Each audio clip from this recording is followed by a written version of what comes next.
Salut, c'est Marco de Top for Phone. Aujourd'hui, petite vidéo de présentation de l'Alcatel One Touch 916 Smart, ou encore appelé l'Alcatel OT916. Alors l'Alcatel OT916, qu'est-ce que c'est? C'est ce smartphone que vous voyez dans mes mains.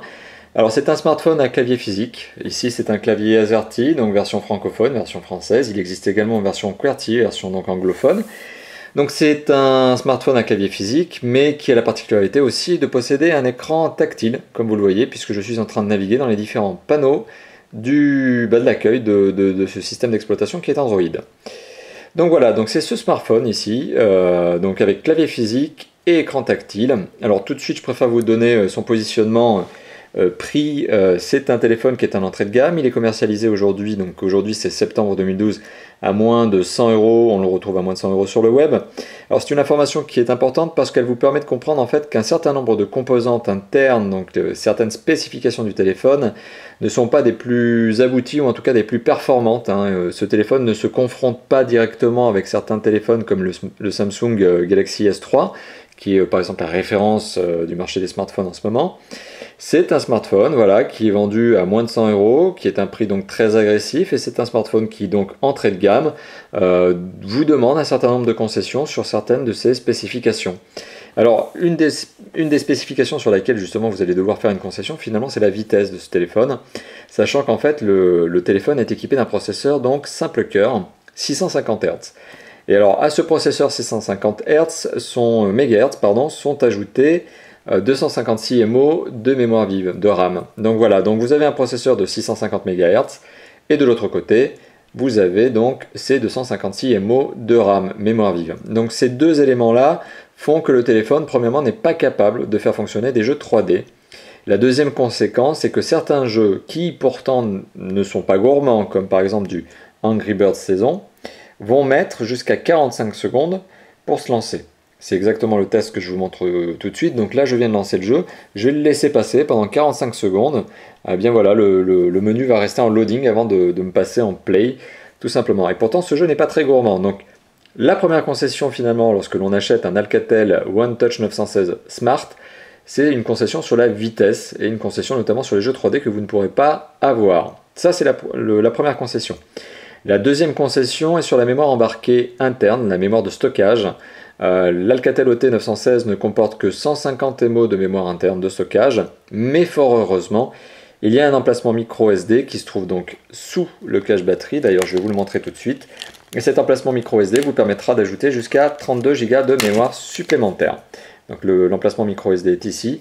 À savoir notamment que le téléphone est vendu et commercialisé avec une carte micro SD de 2 Go. Donc ça vous enlèvera, on va dire, ce petit investissement pour le démarrage en tout cas.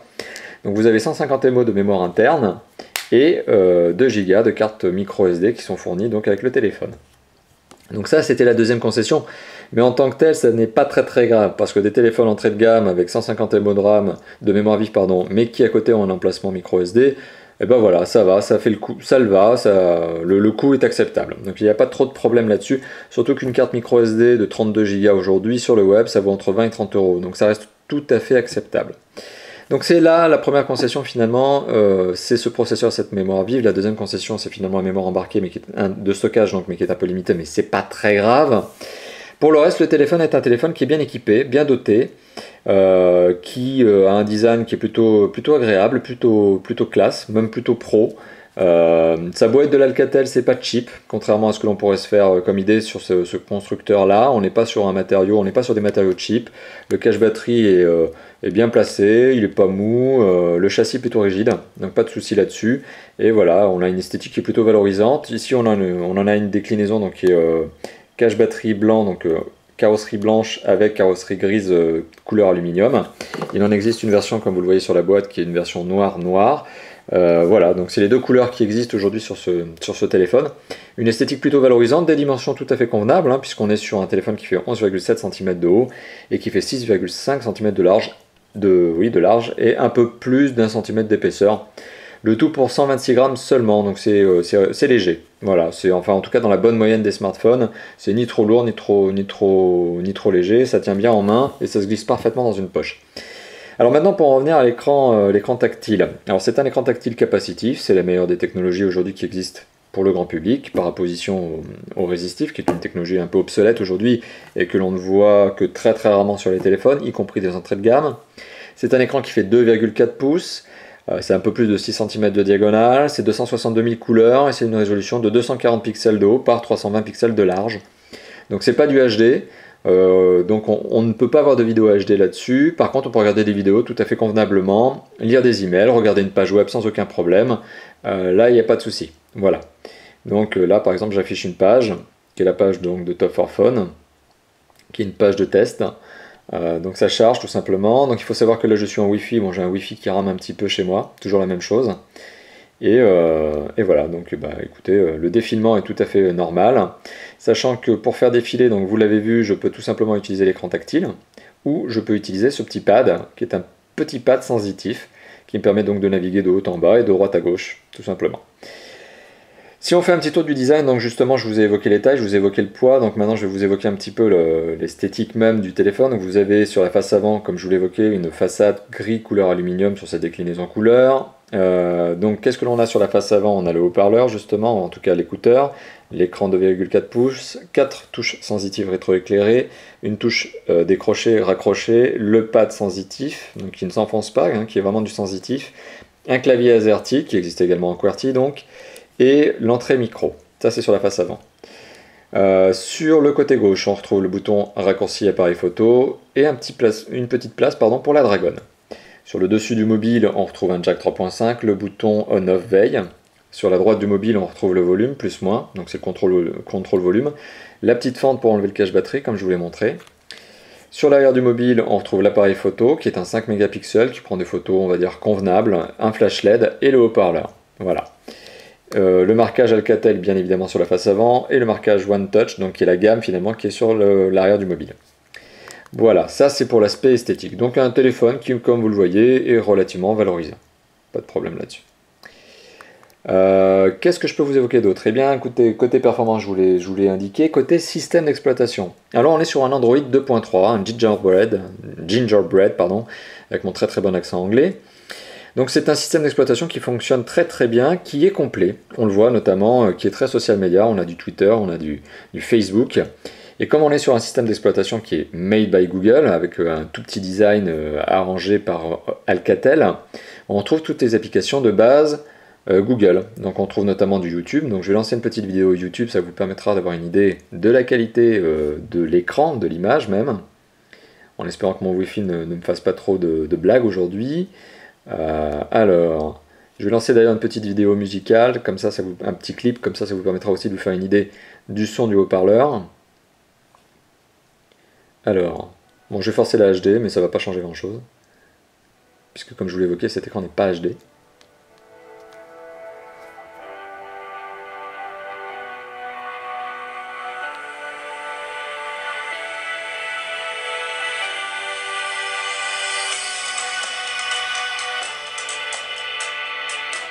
Alors, je vais accélérer un petit peu dans la vidéo.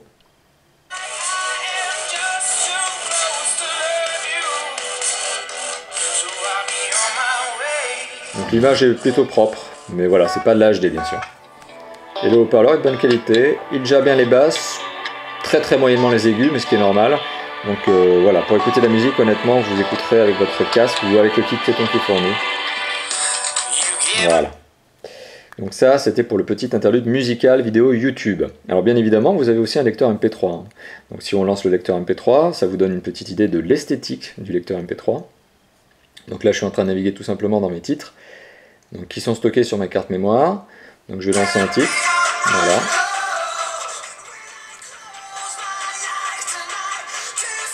Donc le lecteur a une esthétique toute simple, mais au moins elle est fonctionnelle, ça marche bien. Je peux passer de titre en titre. Voilà.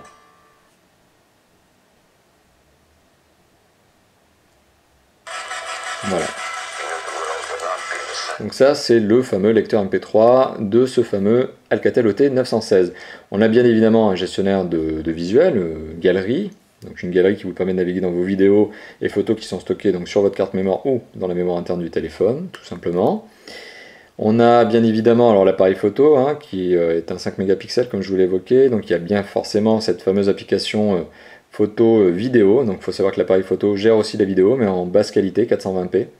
avec ce fameux raccourci qui est sur le côté aussi.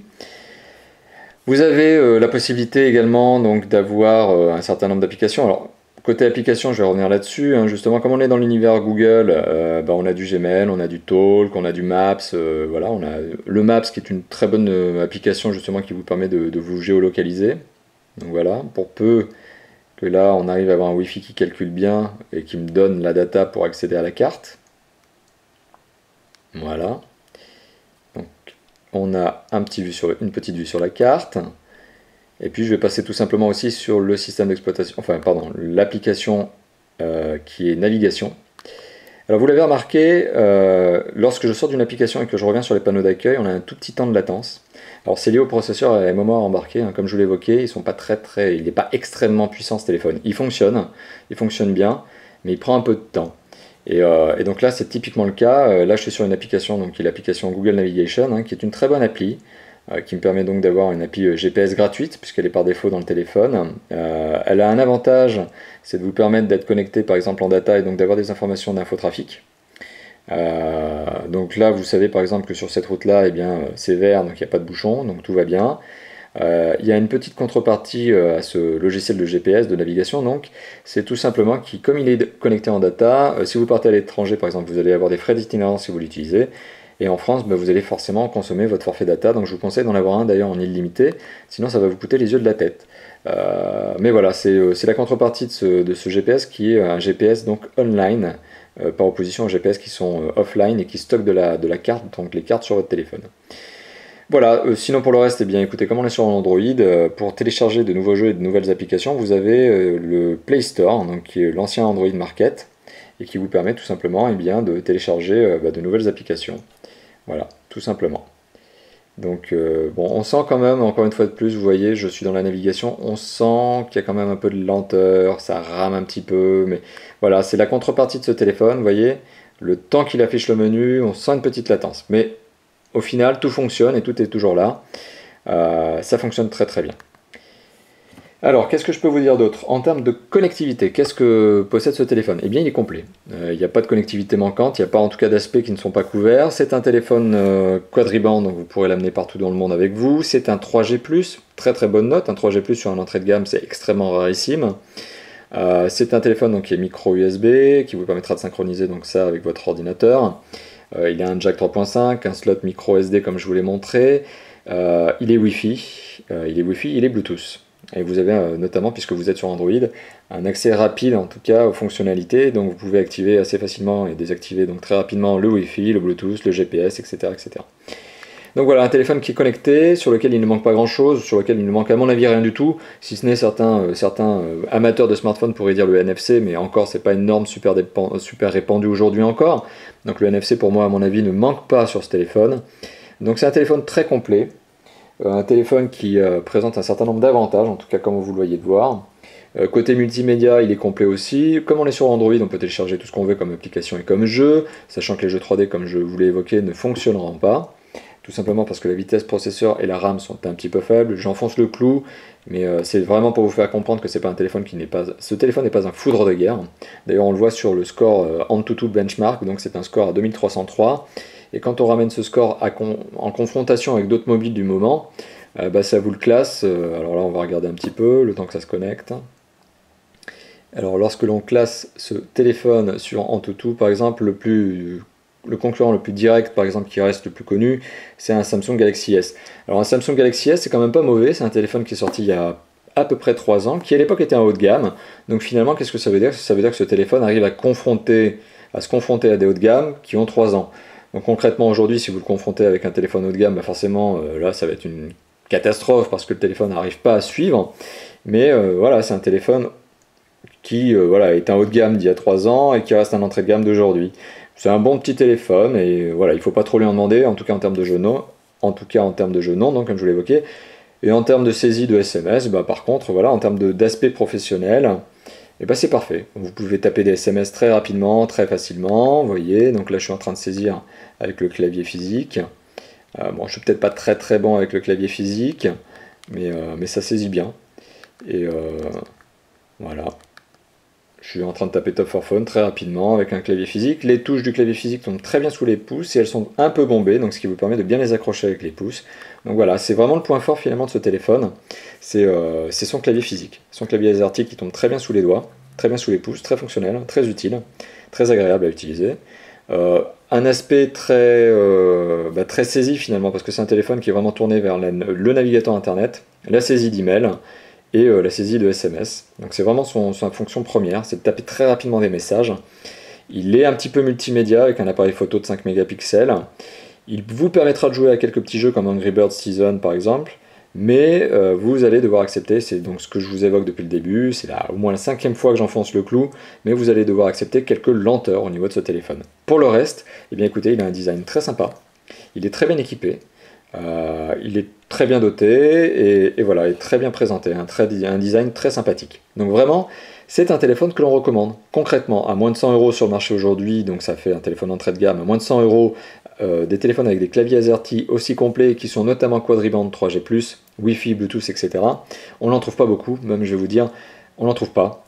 Ça fait partie des meilleurs sur ce positionnement et sur ce niveau de smartphone, c'est-à-dire un smartphone à écran tactile et clavier physique. Donc un téléphone que l'on vous recommande sans aucun doute, sans aucune concession, si ce n'est le processeur. Voilà, merci d'avoir visionné cette vidéo, elle sera publiée sur YouTube comme d'habitude sur notre chaîne, donc qui est la chaîne de Top 4 Phone. Elle sera également publiée sur notre blog top-4-phone.fr, une URL que vous verrez en haut à droite de cette vidéo.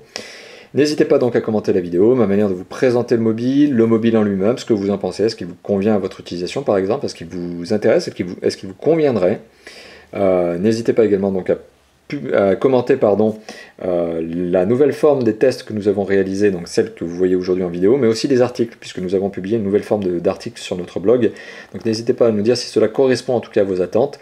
On a essayé d'optimiser un petit peu nos tests, donc là je fais une petite parenthèse, mais on a optimisé nos tests, notamment sur la vidéo, en travaillant sur du fond blanc aujourd'hui, avec du trépied, de la caméra numérique HD, en utilisant nos deux mains pour vous présenter les mobiles, en montrant toujours le packaging du téléphone et quelques applis en fonctionnement. Sur nos tests en article, donc les tests qui sont publiés sur notre blog, on a travaillé sur la forme et sur l'aspect visuel. On met plus de photos aujourd'hui des téléphones et des photos qui sont faites maison, qui sont prises par nos soins avec notre propre appareil photo. Voilà, donc n'hésitez pas à commenter nos vidéos, à vous abonner à notre chaîne et forcément à liker. Voilà. Merci, à bientôt. Ciao, ciao.